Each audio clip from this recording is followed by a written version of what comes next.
The creative diversity hubs and those artists, it's fantastic the way that ECDP managed to be the kind of broker between those artists who are doing their work daily and then reaching into our organisations like Metal, for example, who have this fantastic reputation, and the way that they can mentor those artists and support them to get their work out there on the kind of mainstream art sector is fantastic.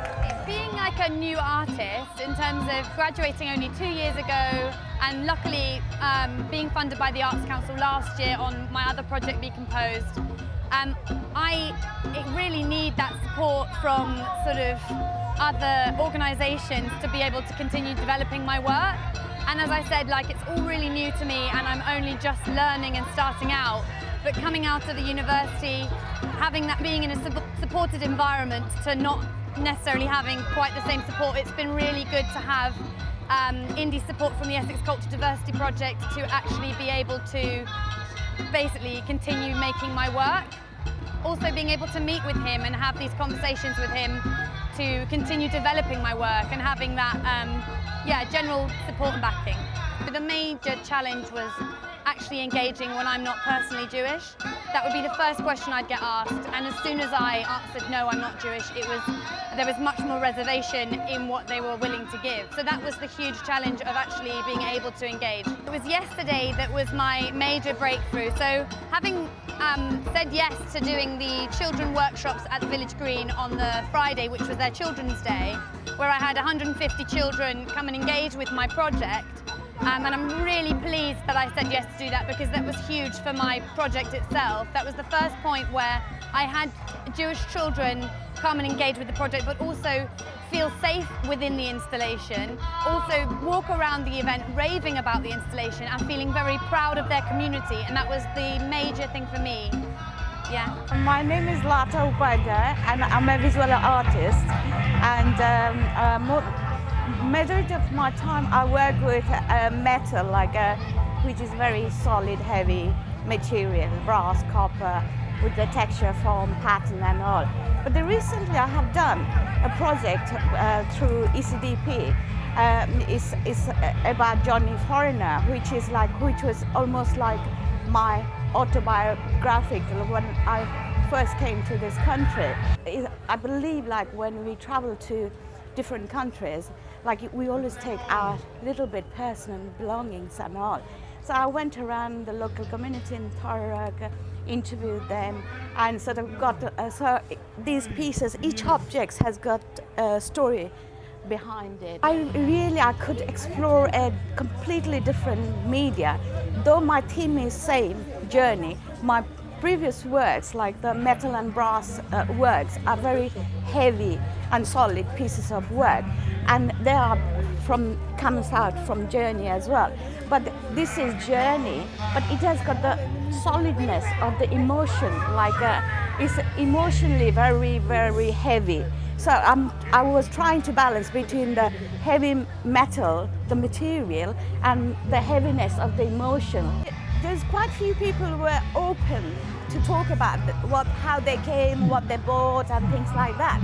There's quite few people who were not comfortable to tell how they came or what, because of the state they are in all. But interestingly, when I did the final show in Thameside Gallery, all the people came whom I interviewed, and there's other people as well, and they say oh, we bought this thing in our suitcase, we had this, we had these pictures, we had this jewelry, so we came with, the best one is there's lots of people in 50s and 60s came with £3 in their pockets, and they had to survive for a week in £3, which they have to find their accommodation, and then plus main thing is adjusting with the weather. They didn't have appropriate clothes and things like that. Yeah, it was all the way challenging. Yeah. In the commission, I was working with the Muslim community in Southend. I spent lots of time with them. I interviewed them, I asked them questions about Southend, what they felt about it, and I also tried to spend time with the other communities in Southend. People who went to the art gallery, just talking to people generally in the street, on the seafront, in the art galleries and things like that. Through doing workshops and working with the local community, I developed my public art commission, which was a geometric animation on the screen at Focal Point Gallery. My background, I did an MA in Islamic art.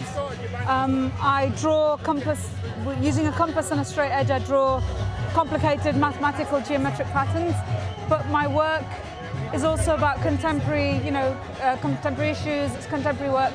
It's using the tradition of the past, but in a new way, in a modern way. What was challenging in Southend was trying to get an in with the Muslim community. It took a long time to build up their trust, for them to allow me in, for me to work with them. I was an outsider coming in, even though I'm Muslim myself, even though I come from the Muslim community. They were very suspicious, and they weren't really sure why they would be involved in doing an art project and what that would mean for them.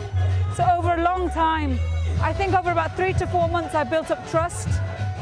I spoke with the imam, I spoke with the women at the mosque, the volunteers, I got involved with the children, I delivered workshops, and through that, I got to know what their issues were, and we worked together, I think, over a period of time to bring them out and to bring them into understanding what art could do for them and what diversity meant and what careers they could follow in the arts and how it wasn't as narrow as they thought it was. I think the particular breakthrough happened in the commission when I got introduced to the women who were the volunteers at the mosque, because they were very open, they were very enthusiastic, they wanted to work with me, they brought me in, they facilitated a lot.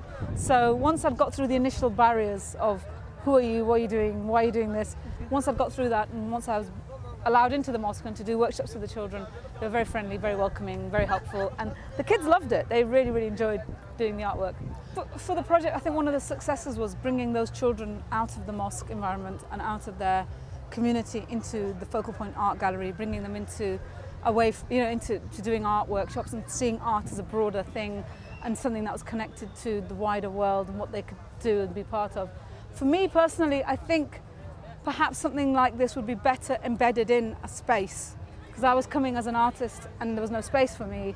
I was going, ad hoc in cafes, in the mosque, coming out of the mosque. And it would have been nice if there was more planning involved for it to be more situated like a residency, as it were, so that you were working with an organisation and you had an office to go to, somewhere to send emails, somewhere where you could just take a breath. Because in the mosque you have to be, on your best behaviour and you need somewhere to think. And so when it's raining in the winter, you need a space to just think about your project, to develop your project, where you can invite people to come and talk to you in a neutral space. So I think that would be quite good to have the project less commission focused, perhaps more residency focused, so that you're working in the area, you're spending time there, you become visible, people know where to get to you, or where you can go back and engage with those people as well. Hey, my name is Hai Ching, and I started out as a performing artist, and I now direct, do conceptualize stuff, and I work with different communities in particular. I'm very interested in that. What was important was that it was the first time I was engaging with the Nepalese community, so it was kind of quite difficult to access the community if you don't know anybody. Why would they let a stranger in and say, would you like to work with us? Because I wanted to find out a little bit more about what they were doing here, why they were here, how they were creating things within their lives, new connections, and that's all quite subtle, quite difficult.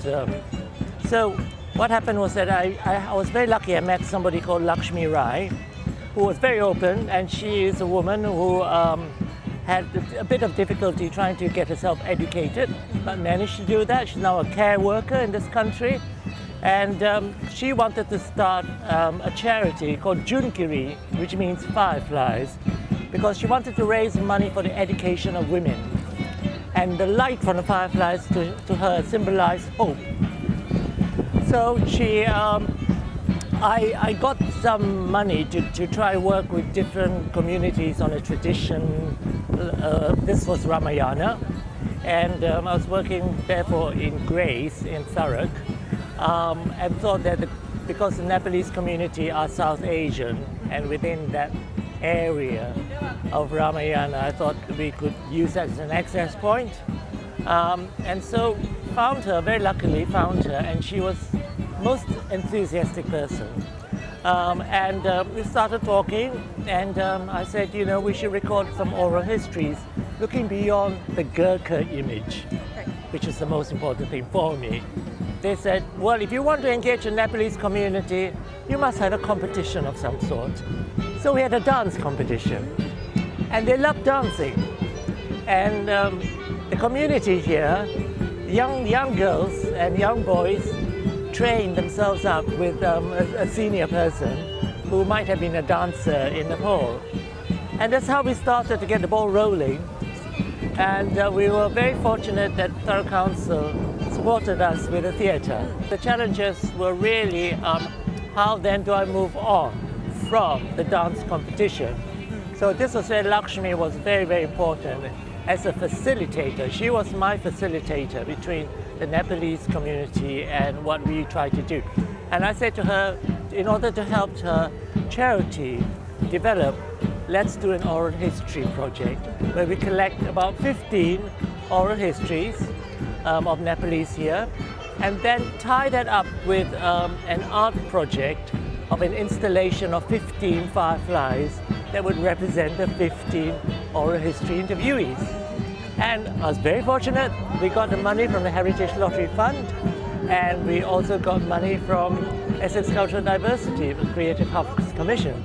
I think with any community you have to listen, and you have to listen really hard, because they might drop a hint or two. They will never divulge, nobody would say straight out what they actually think about your idea or your approach, but they might drop hints and sort of infer something or suggest something. And I think then it's up to you to pick up on that, because that is a little opening, you know. And I think that requires experience.